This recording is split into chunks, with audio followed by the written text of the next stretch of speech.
Welcome to Smells Like Popcorn, where I start the discussion. Want to know some more fun facts? Isn't it awesome to see some of your favorite content creators and favorite people, honestly, you follow here on this app, be a part of this amazing community called the Nerd Initiative? All right, what is going on, everybody? My name is Jeremy. I am with Nerd Initiative, and today we are interviewing Mr. Allen Dunford, writer, one of the writers, I should say, of Pocus Hocus. What's going on, man? Hey, how are you today? I am good, man. I've been busy, but busy's good. Busy means productive. So I feel the same way. Aside from personal life, from work, and then trying to not drive myself crazy by running a Kickstarter. It's everything's going surprisingly okay. Well, hey, surprisingly okay is always better than not good, right? So. Yes.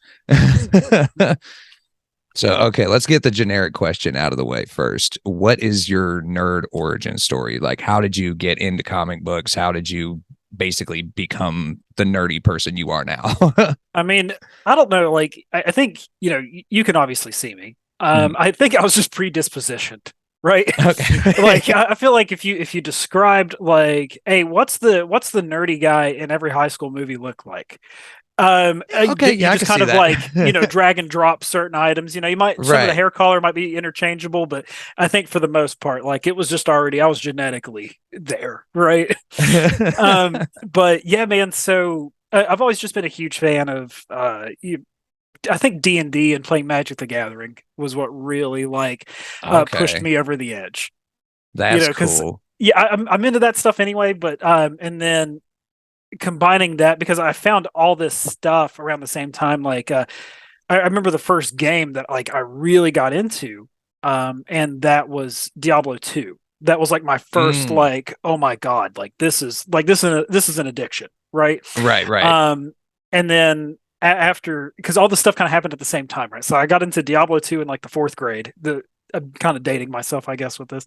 And then after that, that's when hey, I'm 32. I'm right there with you. Hey, yeah, I'm 33. Yeah, so and that's when Lord of the Rings hit. Was when I was in the 6th grade, and it was so misguided.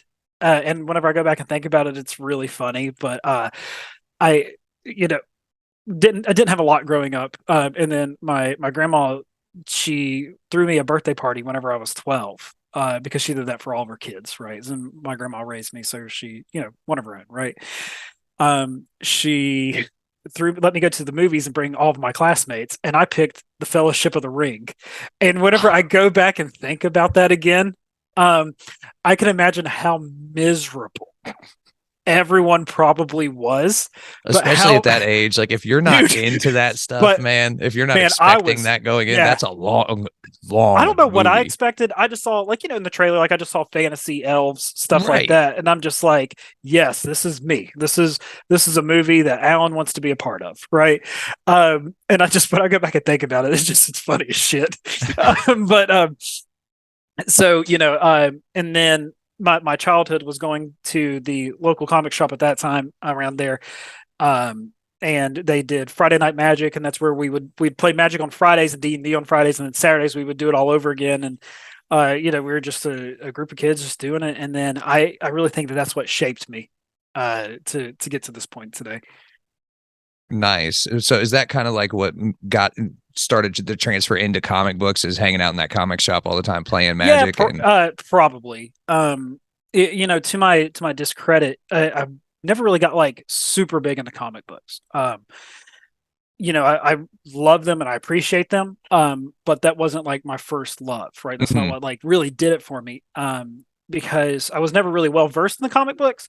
So I would always look at the usual suspects, right? Like what's the books that are movies being made on? Like that, and that's how I was introduced. Like 300, Sin City, V for Vendetta, just stuff like that, right? And I found that's a pretty good way to introduce people to comic books. Is what kind of movies do you like? That's the first question I always ask somebody who's never read a comic book. Yeah, and that's kind of it's kind of a good segue, right? But I've read a lot of literature, like from just novels and everything like that, because I was also an English major in college. But what really did it for me was manga. And it's kind of funny whenever I go back and think about some of my influences and everything like that, like I can see it in some of the writing then. Like it's funny, just the stuff that like just really stays in your subconscious, right? That's always just kind of lurking there, and then you go back and you look at it, you're like, oh, okay, well, this was definitely a lack of a better term, this was a straight up ripoff from something that I really like. Yeah, whatever. But I mean, there's no true original idea under the sun anymore, is there? Really? I mean, no. I can't there's remember, fresh takes on things for sure, but right. I'm trying to remember the article or whatever, but it's it's like the 5 ideas of something. I can't remember what it is, but yeah, it kind of tackles that. It's like there's only really 3 or 4 basic ideas. And then you just kind of everyone's just building off of that and expanding. So right. So what made you want to start writing your own then? And then I love this question because whenever I talk to all the other indie creators, because dude, the indie scene is huge, but it's also really small in the same breath. I've noticed that. Yeah, we all kind of run into each other in some facet, and we all seem like we're launching campaigns at the same time, which is blatantly frustrating, right? Because it's not the fact that we're competing against each other, but you want to be the only person out of the millions of people that are out there. You want to be the only one person that happened to launch on Kickstarter that day, so no one else has anything better to do with their money. I mean, right? What are you going to do? Hunt down every other indie creator and try to coordinate? Okay, you guys can start on this day, and then you guys can start the next day. I really just kind of thought of a battle royale concept. There you go. Yeah, I'll just pitch that to him later. But yeah, dude. So, it's just, I don't know. Like man, I don't know. I'm just happy. Like things are just going. Things are crazy right now. But yeah. That's awesome because, like, some people, like, once they were already like heavy duty comic book fans, they either like wanted to get in it because they saw a story that they didn't see getting told and they wanted to tell that themselves, or if they saw like a hole in the market that they wanted to fill. Like, what was that one of like the motivating things? Like, you didn't see a story like Pocus Hocus out there, or? Well, so this is the problem with Pocus Hocus, right? This is like one of the oldest stories ever told. It's a Faustian tale, and the story of someone selling their soul has been around since, well, I mean, like the beginning of time, pretty much. Basically, biblical times, I'm sure. Yeah, dude. So this is just something we're just trying to have a fun take on it. But what I was trying to say before I started rambling on about a Kickstarter and the Secret Alliance, where we all meet up. No, dude, that was my fault. That's what I do. I'm sorry. We were, all the other peers and everything. They have this, like, whenever I talk to them, they're like, yeah, I wrote this book because it's about these mental struggles that I was going through, or I wrote this because this was something deep seated that I just really needed to get off my chest. I did this because I was bored and it was COVID. And, like I said, Pocus Hocus is our first comic book series. And I called up Will, my co-writer, who he only lives like 5 minutes away from me. And we've been best friends since high school. I just called him up like, hey, man, what are you doing? He's like, nothing. I was like, well, hey, I think I have an idea for a comic book if you just want to do something. He's like, yeah, that's fine. And then that's it. That's the story of Pocus Hocus. That's how. I mean, but aren't all the best ideas started like that? Like on a whim half the time. Yeah. But yeah, no, we didn't put any like really forward thought into it until we actually sat down to start writing the thing. And we did not expect the, what's the word I'm looking for? We didn't expect the level of support that we got for it. Just because I've talked to a lot of people that have read your guys' book before I even heard about it. Yeah. So I'm like, where is this book? Because I couldn't find it anywhere for a minute. Well, here we are. Right. Now I'm talking to you. So yeah, no. So we only expected this thing to really mainly just be like 4 issues. It was like, yeah, I guess we'll put it on Kickstarter, try to make some money back. And issue 1 did okay.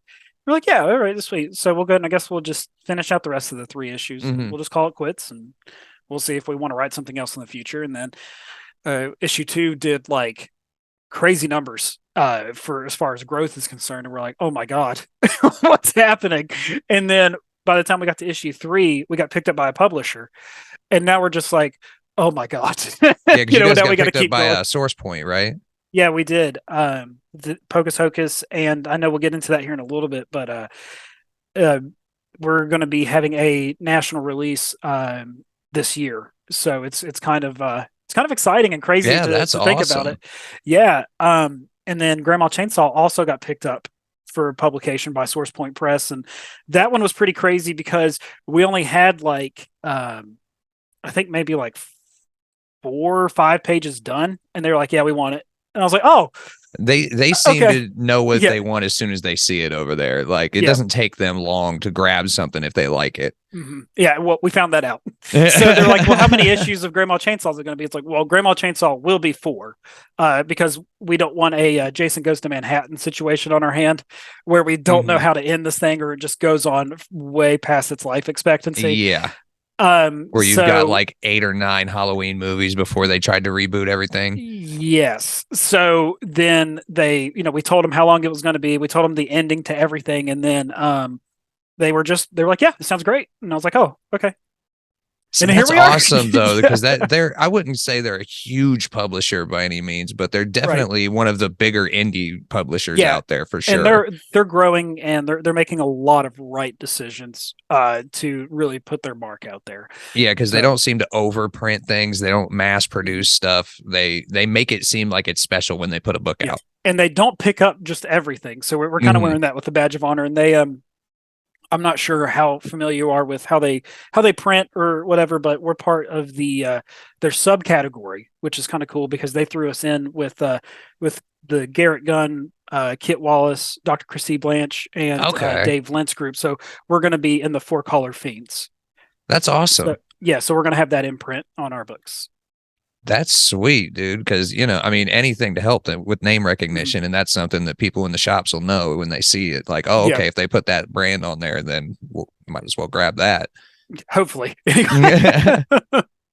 So I know you mentioned kind of like a really basic summary of it earlier of what the plot is, but is there like a little brief summary you could give over the first couple issues for people who've never been able to read this before?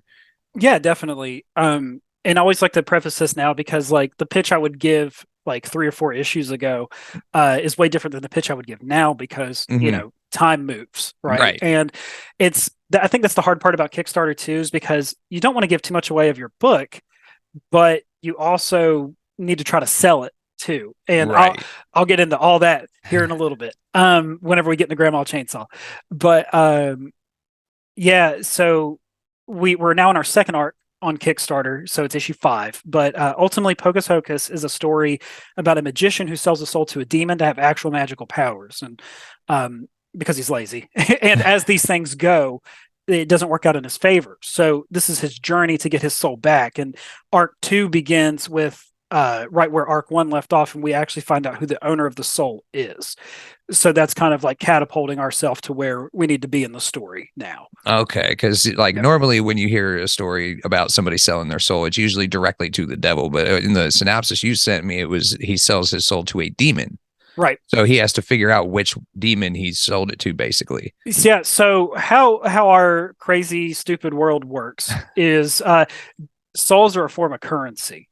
And they can be traded, they can go wherever they need to get to, and whoever has the soul is where you need to get to. And our main demon who Pocus sold it to, he didn't have it. So he had traded it off or sold it or whatever. He lost it in a gamble because we're really playing off the demons and devils love to gamble, right? So he only actually had Pocus the soul for about 5 minutes. So man. Yeah, so that's our whole thing because he pretends like he has it until we find out he doesn't. Okay. And then that's when it's like you go back and you wish that he would have had it because the person that actually has it now is a lot scarier than our main demon. So yeah, it's just been this fun ride, and I may not be selling too much of it, but I promise you the book is funnier than what I'm making it out to be, or so I think anyway. No, it definitely is. There was one scene that I did see in some of the pages that you sent me where,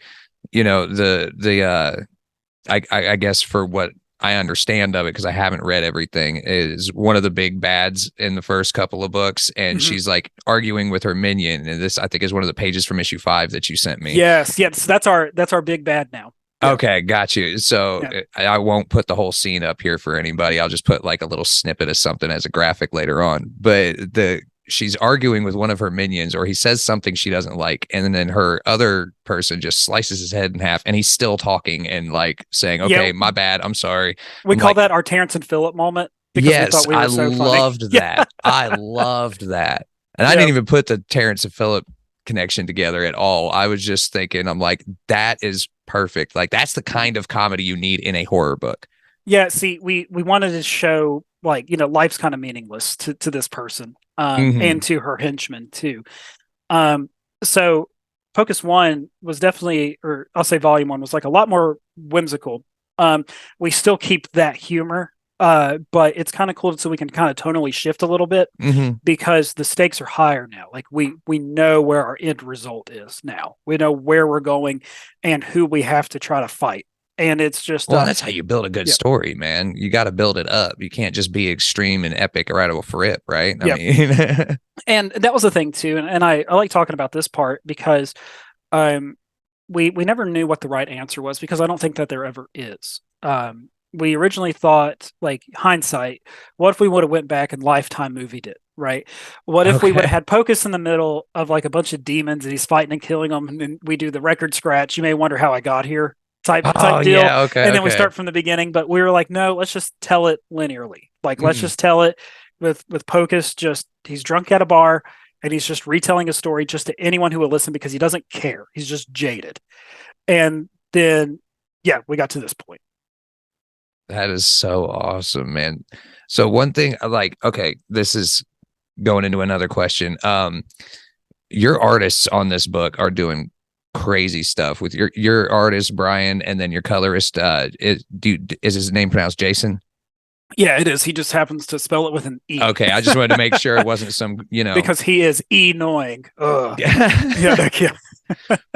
they're doing really great work. I really like the art style in this. Is it difficult to communicate with, like writer to artist what you want to see on the page that's in your head to them, because they're not in your head, so all they have is what you're writing and giving them basically. So I think, and like I said, this is our first comic book.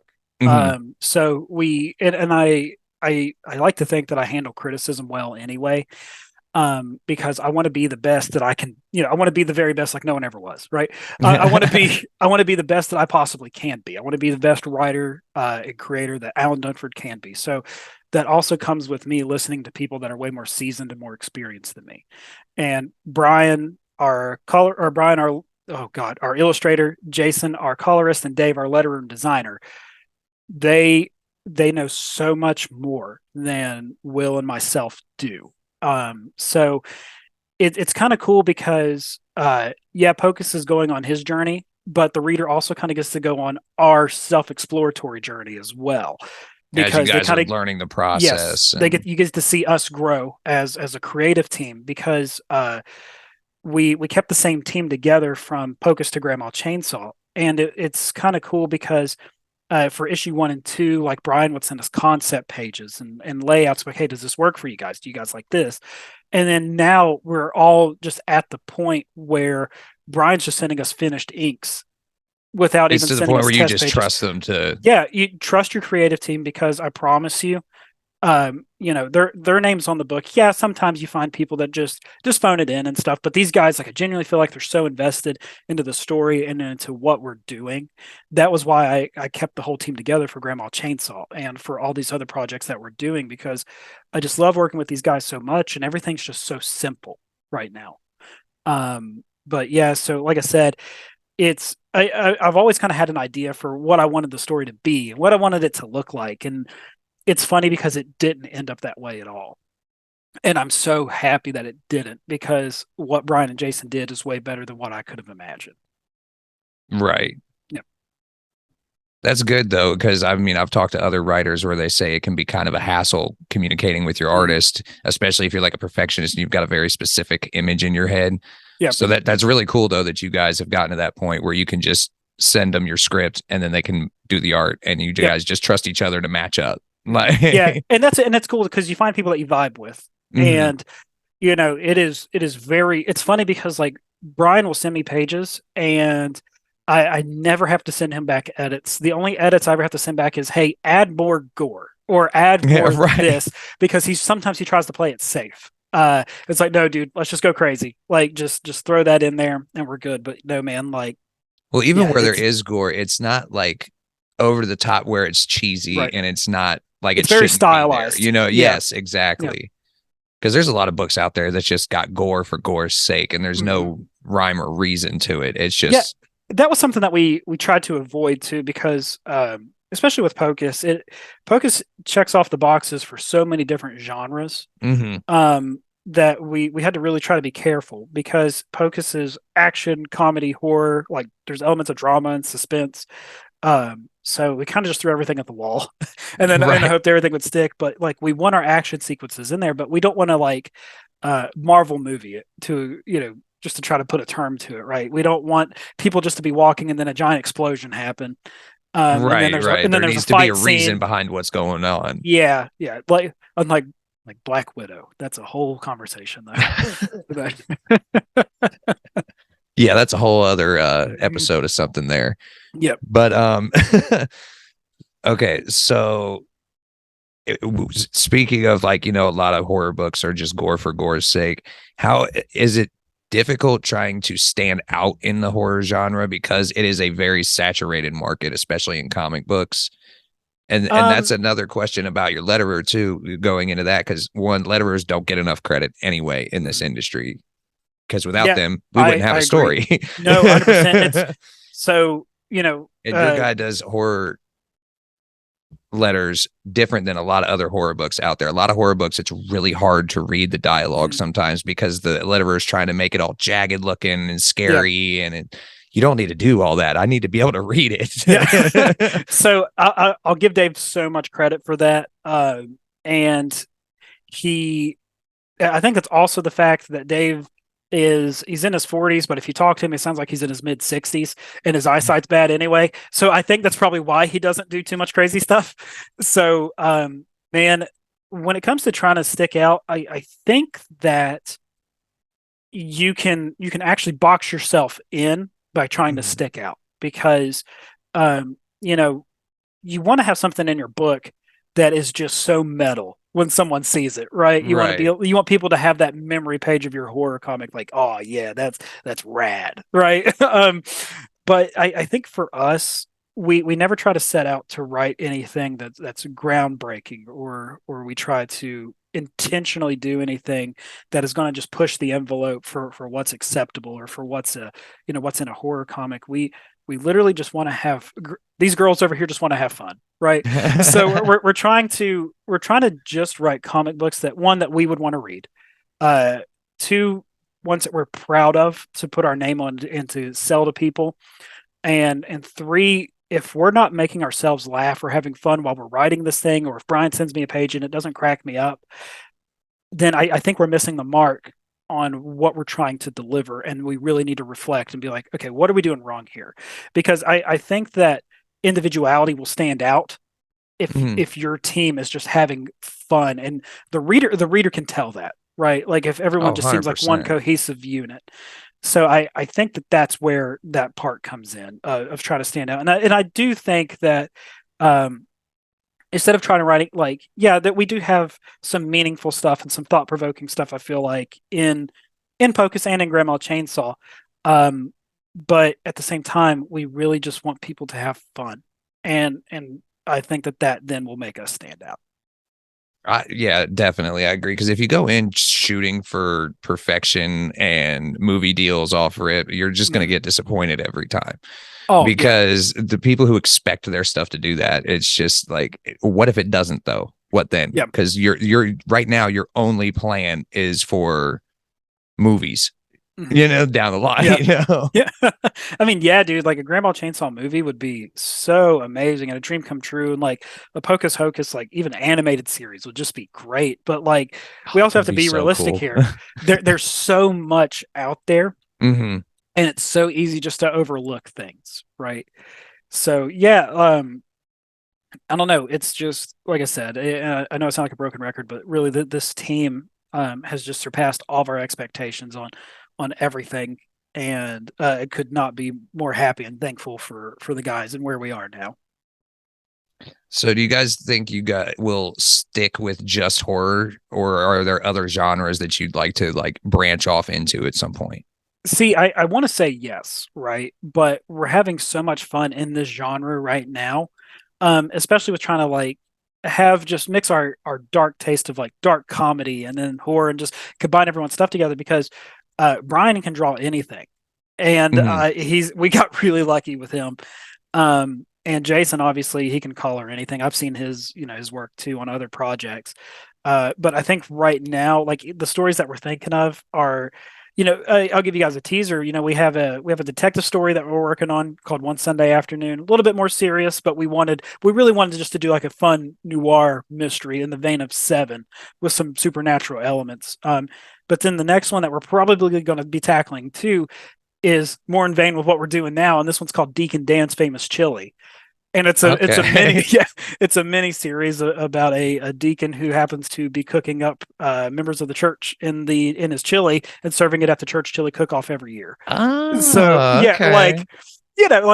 yeah, it's weird. But I mean, weird can be good though. Yep. So but again, we're just whenever we thought of the title and the concept and we told the guys, they're like, yeah, we're on board. This is just it's fun, it's stupid, it's crazy. And it's Let different. It's yeah. That's not something everybody else is out there doing. Yeah, imagine seeing Deacon Dan's Famous Chili on your comic book shelves. Oh, excuse me.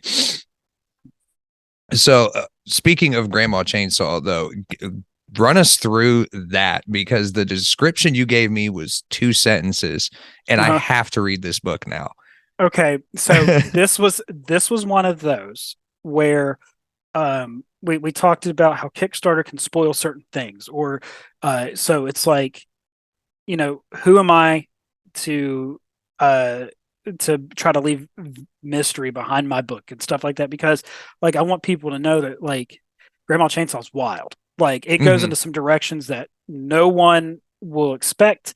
Um but the brief summary is it's just about this chainsaw wielding grandma named Hazel who just murders people that happen to come to her home.